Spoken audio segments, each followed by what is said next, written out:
ગઈકાલે રાજ્યમાં કમોસમી વરસાદની આગાહી મુજબ અનેક જિલ્લામાં વાવાઝોડા સાથે કમોસમી વરસાદ ખાબક્યો ત્યારે જૂનાગઢના વંથલી પંથકમાં વરસાદ સાથે પવન અને વાવાઝોડું ફૂંકાયું, જેને લઈને ધંધુસર ગામ અને નજીકના વિસ્તારોમાં ઠેર ઠેર કેસર કેરીના પાકને નુકસાન થયું।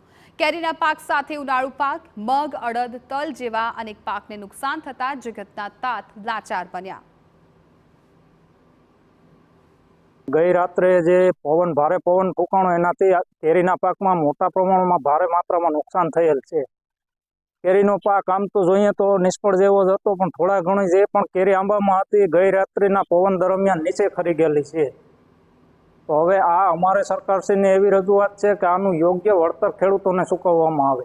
આ વાવાઝોડું આવ્યું એનાથી કેરીમાં બહુ નુકસાન થઈ છે અને કેરી જે પડી ફાટી ગઈ ને પસડાટવાળી કેરી ક્યાંય હાલે નહીં, આ કેરીને ફેંકી દેવાની રહી છે।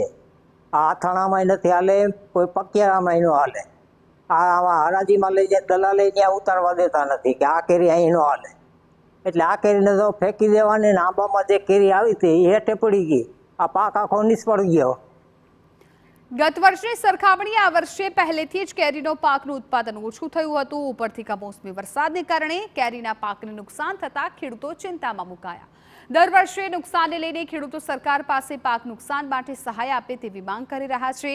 મહત્વનું છે કે દર વર્ષના કેરીના પાકમાં આવતા નુકસાનને લઈને ખેડૂતો મૂંઝવણમાં મુકાયા છે। આગળના સમયમાં આંબાવાડી રાખવી કે નહીં તે બાબતે હવે ખેડૂતો મુશ્કેલીમાં મુકાયા। ગત રાત્રિના જે વાવાઝોડાનો પવન ફૂંકાયો અને બીજી તરફ વરસાદ આવ્યો તેમાં સૌથી વધુ કેરીના પાકમાં નુકસાન થયું છે।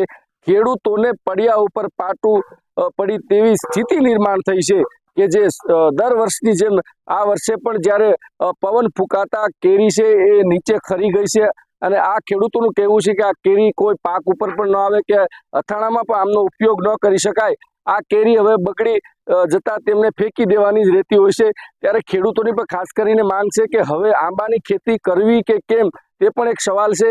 ને જે આ કેરી જે ખરેલી છે, આપને જે દ્રશ્ય બતાવું છું કે જે કેરી કોઈ ઉપયોગ વગરની જે રીતે આ ખરી જતા ખેડૂતોને મોટું નુકસાન થયું છે। હવે જો સ્થિતિ એવી નિર્માણ થઈ છે કે જે ઉનાળુ પાક જે મગ, અડદ, તલ તેમાં પણ નુકસાન થયું છે અને સૌથી મોટું નુકસાન કેરીના પાકમાં થયું છે।